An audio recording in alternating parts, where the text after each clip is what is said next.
ETV دیکھنے والے تمام ناظرین کو السلام علیکم اور خوش آمدید۔ ناظرین، آج کی ویڈیو میں ہم آپ کو ایک ایسی بہادر لڑکی کی داستان سنائیں گے جس نے صرف 19 سال کی عمر میں ناقابل یقین کارنامے انجام دیے۔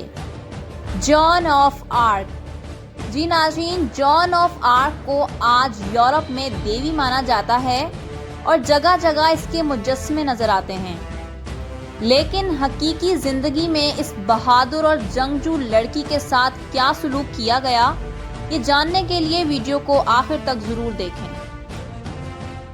ایک 19 سالہ ان پڑھ لڑکی جان آف آرک جس نے مغرب کی تاریخ ہی بدل ڈالی۔ جان آف آرک جس نے فرانس کو 100 سالہ جنگ کے بعد غلامی سے آزاد کروایا، ایک بہترین، بہادر اور نڈر شخصیت۔ ناظرین، آپ کو بتاتے جائیں کہ یہ 14ویں صدی کا یورپ ہے۔ یہاں کوئی بھی کام چرچ کی مرضی کے بغیر نہیں ہو سکتا، یہاں تک کہ بادشاہ بھی چرچ کی مرضی کے بغیر کوئی کام نہیں کر سکتا۔ بادشاہوں کی جنگیں، خانہ جنگیاں اور عورتوں کو جادوگرنی قرار دے کر زندہ جلا دیا جاتا ہے۔ یہ وہ یورپ ہے۔ اس دور میں 100 سالہ جنگ جس میں برطانیہ نے حملہ کیا فرانس پر، اس 100 سالہ جنگ کو ایک ایسی کمانڈر، ایسی لیڈر ملتی ہے جس کا نام ہے جان آف آرک، جس کو آج یورپ میں مقدس دیوی مانا جاتا ہے۔ ناظرین، اس 19 سالہ لڑکی جس نے فرانس کو جنگ جتوائی اور برطانیہ کو باہر نکالا، 100 سالوں بعد اتنے عظیم کارنامے کی بدولت اس کے ساتھ کیا سلوک کیا گیا؟ اسے ایک جادوگرنی قرار دے کر زندہ جلا دیا گیا۔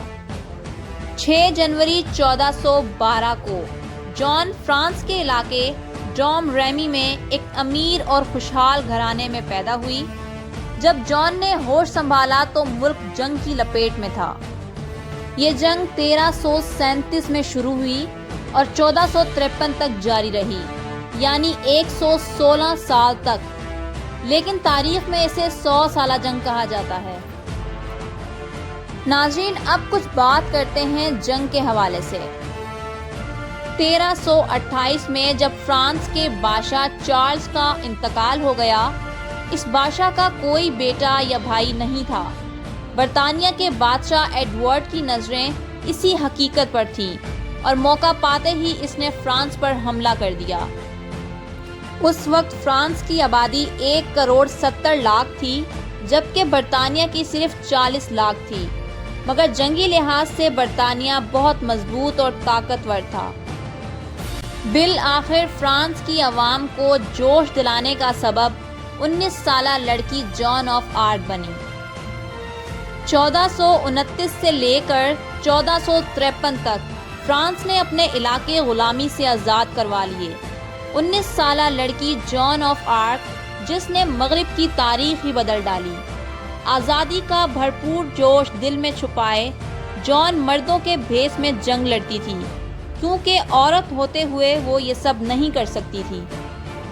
ناظرین، وہ جان ہی تھی جس نے فرانس کی فوج میں آزادی کا جذبہ پیدا کیا، مرد کی حیثیت سے فوج کی قیادت کرتی، ایک بہترین اور بہادر جنگجو اور ایک عظیم سپہ سالار، اور وہ اتنی دلیر تھی کہ اس کی بہادری کو دیکھ کر مخالفین بھی حیران رہ جاتے تھے۔ جان کا ماننا تھا کہ فرشتے اسے خدا کا پیغام پہنچاتے ہیں۔ اس بات کے پیچھے نہ جانے کتنی حقیقت تھی، یا پھر اس نے فوج کا اعتماد بڑھانے کے لیے اس دلیل کا سہارا لیا تھا۔ آزادی کے بعد کچھ طبقے جان آف آرک کے خلاف ہو گئے۔ مخالفین نے چارلز ولی عہد کو بھڑکایا، اور یہی چارلز جو کہ جان کی حمایت کی بدولت ہی تخت پر بیٹھا تھا، لیکن اس نے جان کو انگریزوں کے ہاتھ صرف 10,000 فرانک میں بیچ دیا۔ لہٰذا انگریز بشپ نے اسے جادوگرنی اور مرد کا روپ دھارنے پر جھوٹا قرار دے کر جلا ڈالا۔ انگریزوں نے اس کی راکھ کو دریا میں بہا دیا۔ کچھ عرصہ گزرنے کے بعد 1920 میں کیتھولک چرچ کی طرف سے جان کو مقدس دیوی قرار دیا گیا۔ آج مغرب میں جان آف آرک کو مقدس دیوی مانا جاتا ہے۔ اور اس بہادر لڑکی پر بہت سی کتابیں بھی لکھی گئیں اور آج تک لکھی جا رہی ہیں۔ ہالی ووڈ اور یورپ میں بے شمار فلمیں بھی بنی اور کامیاب بھی ہوئیں۔ آج فرانس، برطانیہ اور یورپ سمیت پوری دنیا میں جان آف آرک کو بہادری، دلیری، جدوجہد اور قائدانہ صلاحیتوں کی علامت مانا جاتا ہے۔ ناظرین، آپ کو بتاتے جائیں کہ اس عظیم لڑکی کی کوئی قبر نہیں، لیکن اس کا گھر یادگار ہے جو کہ فرانس میں ہے، اور ہر سال ہزاروں لوگ اس بہادر لڑکی کو خراج عقیدت پیش کرتے ہیں۔ ناظرین، یہ تھی ہماری آج کی ویڈیو۔ جان آف آرک کی داستان کے متعلق اپنی قیمتی رائے کا اظہار کمنٹ سیکشن میں ضرور کریں، اور ایسی ہی مزید ویڈیوز کے لیے ہمارا چینل ETV سبسکرائب کریں۔ شکریہ۔